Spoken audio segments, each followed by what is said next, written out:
Днес отбелязваме освобождението на България от османска власт. 1878 година. Година, в която една мечта отново получава име – свобода.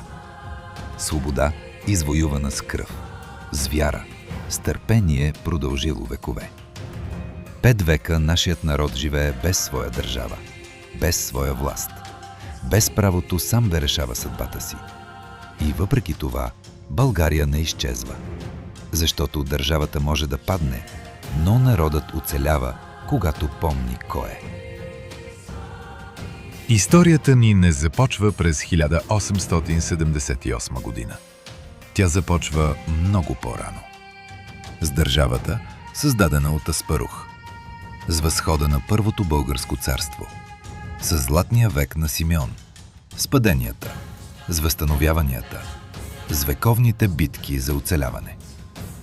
България е преминавала през разпад, през предателства, през войни, през робство. Но никога през забрава. Именно това е силата ни. 3 март не е просто дата. Това е ден, в който си спомняме, че свободата не е даденост, че зад нея стоят хора, истински хора. Като Васил Левски, човекът, който мечтаеше за чиста и свята република. Човекът, който не чакаше спасение отвън, а вярваше, че народът трябва сам да изгради свободата си. Като Христо Ботев, поетът, който превърна думите в оръжие. Като хилядите знайни и незнайни българи, които не оставиха езика, вярата и традициите да бъдат заличени. Днес живеем в различно време. Имаме своя държава. Имаме институции. Имаме право на избор.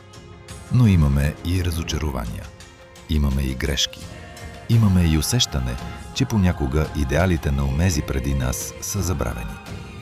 Историята ни учи на нещо много важно. Най-голямата заплаха за една държава не идва отвън.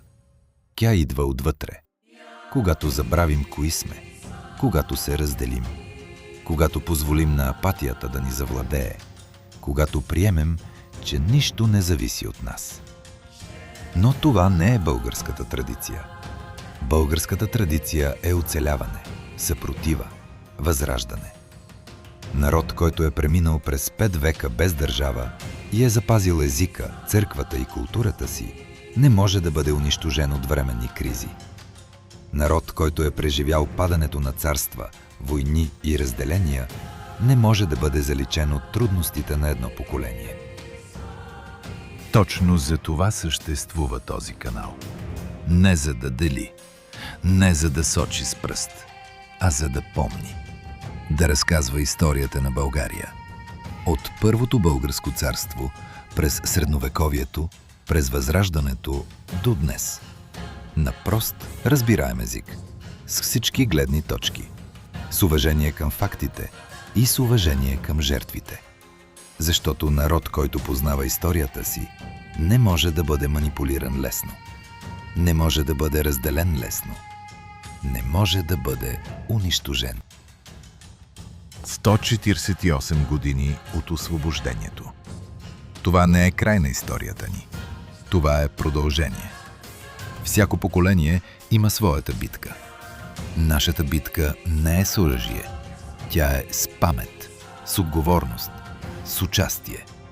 Добрите времена не идват сами. Те се изграждат, както са ги изграждали преди нас. Днес, на 3 март, Нека не бъде просто празник. Нека бъде обещание, че ще помним, че ще учим, че ще предадем нататък. Защото България не е просто територия. България е история. България е дух. България е народ, който винаги се изправя. Честит празник, България!